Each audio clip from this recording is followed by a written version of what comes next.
Welcome back, guys. Thank you so much for tuning in. You're very, very welcome. So, every so often, some political scandals get my attention. The one between Nigerian Senator Uduaghan and Nigerian Senate President Akpabio has sent shockwaves across not only Nigeria, but the international community as well.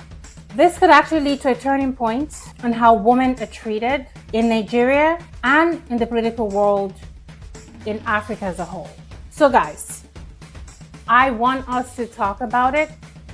I'm going to give you a summary of what happened, and then I'm going to share my views with you guys, and I want you to share your views as well. So let's talk about it.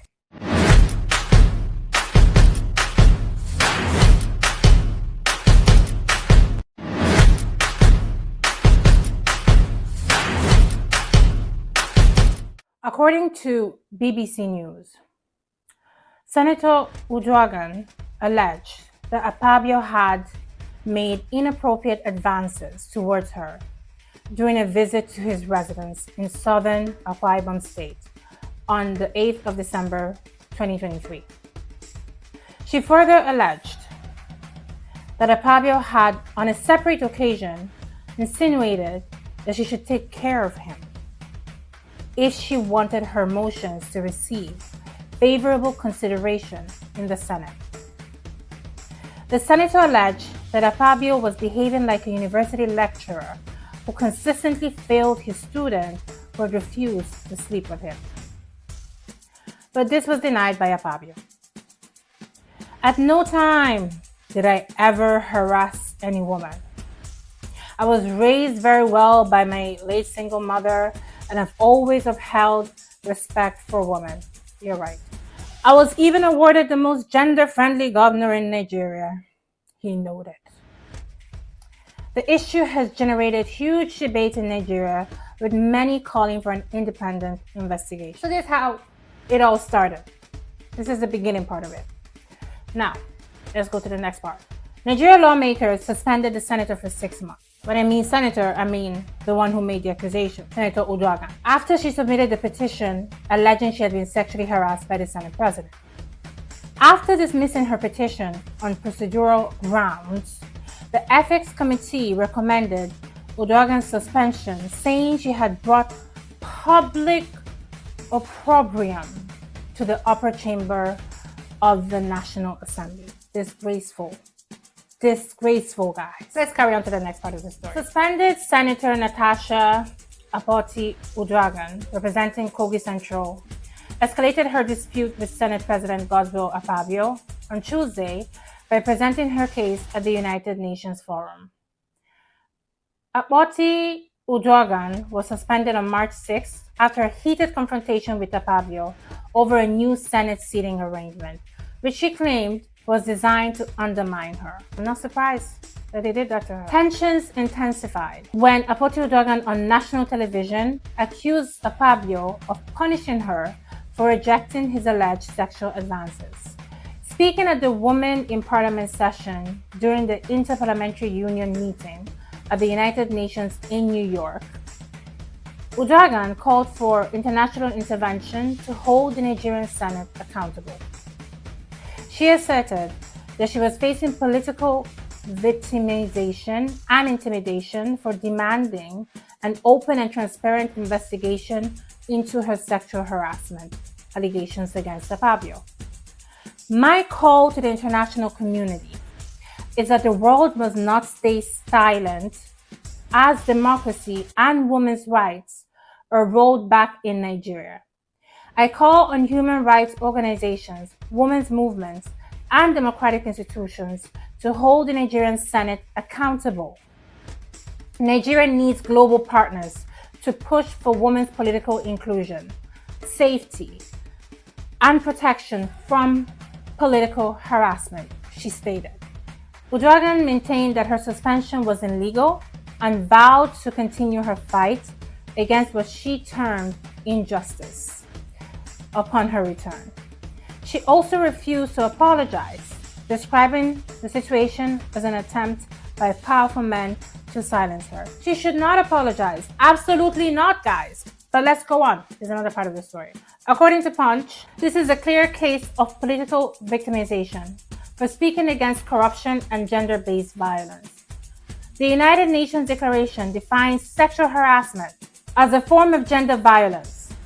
The Senate's action is an assault on democracy. I was elected by my constituents to represent them, but powerful men have unilaterally silenced their voices by suspending me for 6 months, she said. She further stated, I will resist political intimidation. In the past few days, several male colleagues have urged me to apologize and retract my statements, but I told them I would not apologize for my truth. I will serve this 6-month suspension, and on the very first day of my return, I will represent my petition on sexual harassment. I will continue to do so until there is a fair and transparent investigation. Akpoti-uduaghan pledged to collaborate with women's groups, civil society organizations, and legal teams to ensure that her suspension is overturned. This is bigger than me. No other woman in public office should ever be silenced again, she declared. To the senators that signed and co-signed to punish this woman for the petition she placed against the Senate president, what I first of all say to you is shame on you. Shame on you. But let's start from the beginning, because we need to really talk about it. It's about time that Nigerians, Africans understood that women's rights are human rights, and human rights are women's rights. For so long, women have been silenced.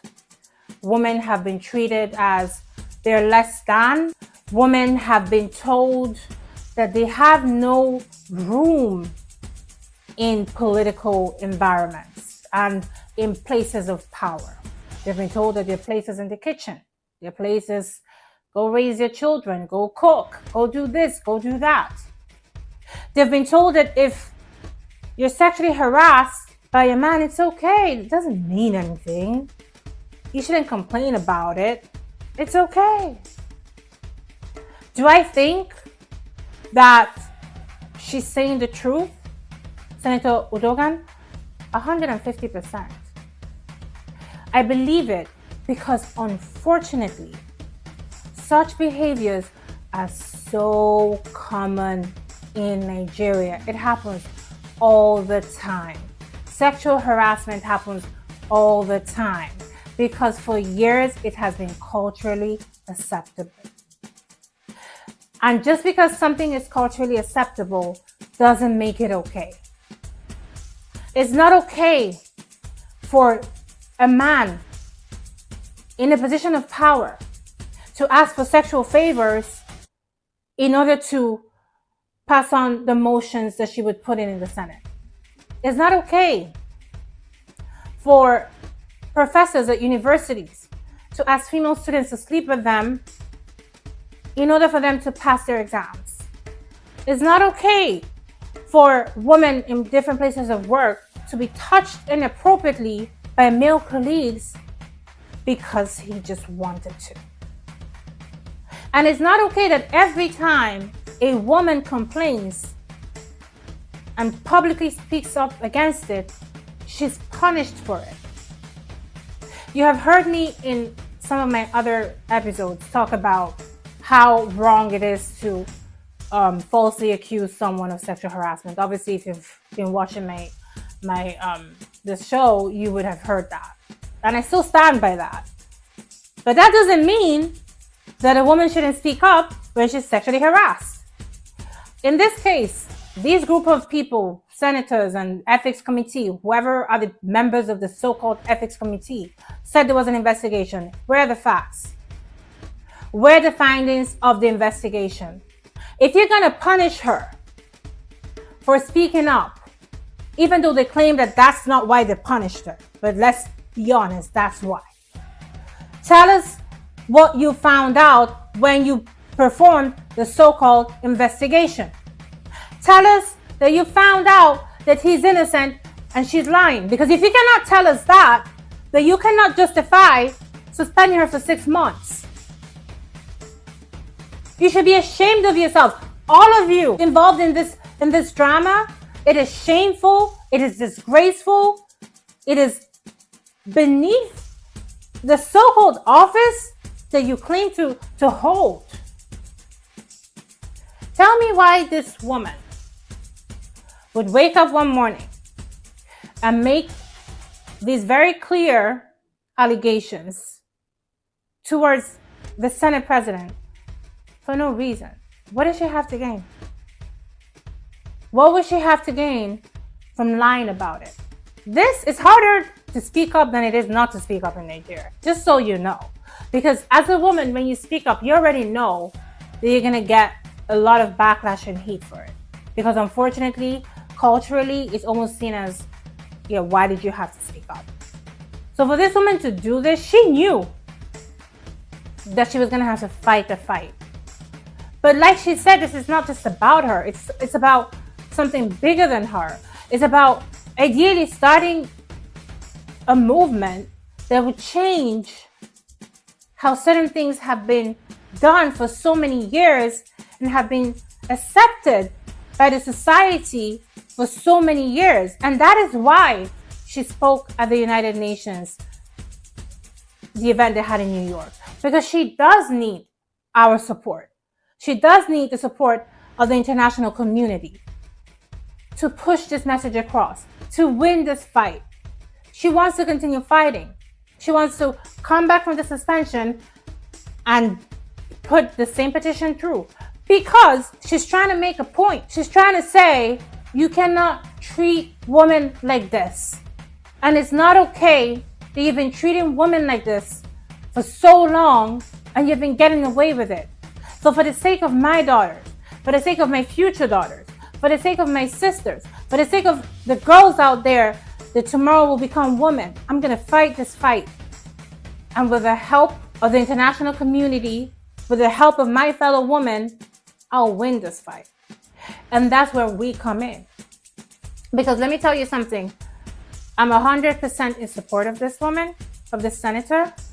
I am ready to come here and talk about every single development that there is in this story and add my own contribution to trying to change things and move things in a positive direction. Because guys, enough is enough. Women are not less than men. And I'm not going to start getting too political in that argument, but let me tell you something. Saying that someone is not less than doesn't mean that they have the very same, for example, physical capacity, if you get what I mean. Men are biologically stronger than women, no doubt, okay. It doesn't mean that women are worth less. This idea that women don't deserve the same respect that men deserve is stupid, idiotic, insulting, backwards. Women birth men. Without women, there'll be no men. They raise them to become the men that they are. Women are able to do it all. They're able to take care of a home and succeed at their career. They're able to be a wife and be a boss. They're able to do it all. And it's not to say that men are less than, but stop acting like you're more than, for goodness sake. Men, kudos to you, whatever. But for women, we belong to that table as well. We deserve a seat at the table. We deserve to be treated with respect and dignity. We deserve the same human rights that are available to men, whether you like it or not. And the world has become so connected that everything now kind of we all hear about it. We have things happening in Africa. We hear it from over here in the US. Things happening in Europe, the same thing. It's not like back in the day where we're all so separated that crazy things like this could be going on somewhere in some continent somewhere and you won't even hear about it. No, now we all hear about it. There's internet, there's social media, there's everything. Okay? So the eyes of the international community, they are in this case, and they are on all the cases that have to do with sexual harassment and treating of women in an undignified way. The same Senate president who allegedly sexually harassed this woman is the same one that tomorrow would hope that his daughter will get treated with respect. He will hope that his sisters will get treated with respect. Well, how can you hope for that when you don't treat other people's daughters and other people's sisters and other people's mothers and other people's wives with respect, with dignity? Shame on you. Shame on you. I don't even want to go into too many details when it comes to this fellow, because this is not even just about him. It's about the whole, everybody who supports this and everybody who has done this and does this. You know, he right now may be the face of it, but it's very common in Nigeria. Just like I said before, Nigeria is a beautiful country. Trust me, you absolutely want to visit it. But when it comes to issues like this, it needs to grow. And it's okay to call out the bad behavior of your fellow Nigerians. There's nothing wrong with it. In this case, I say to the ethics committee, I don't know what you're committeeing. I don't know what you're investigating. Because if you cannot bring out the investigation, the results of the investigation, the facts, then as far as I'm concerned, it's null and void. What are you talking about? What investigation? What are the results of the investigation? What led you to giving her the punishment that you gave her? They claim it's not for that, but it seems like it is. Because that she disrupted the chamber? What disrupted what? She got into an argument with the Senate president that sexually harassed her, allegedly, and then you punish her for getting into the argument with him? What about him? Why didn't you punish him? Why didn't you punish him? It's not unusual for men like him to feel like they can get away with everything because they have for all these years. It's not unusual for other senators that are sitting right there, probably knowing fully well that she's saying the truth, because guess what? Some of them have maybe even seen him do it to some woman. But then they're the same ones that would support him because of, all alleged, and it's all my opinion too, because of some favor they hope to get from him in the future. That's how they think. That's how they work. But shame on you. You're supposed to be there to represent your constituents. You're supposed to be there to improve the lives of your constituents by fighting for things that will make the state a better place, right? Instead, you go there to allegedly support sexual harassment. What a disgrace. What a disgrace. Yeah. As usual, I get heated when I talk about things like this because it's annoying. It's sad that in 2025, things like this are still happening. It's sad that it's so common. It is just sad, guys. It is sad and it is annoying. But don't leave me here to talk about it by myself. I absolutely want to hear your views and your opinion on this, and I will keep you posted on all the new developments.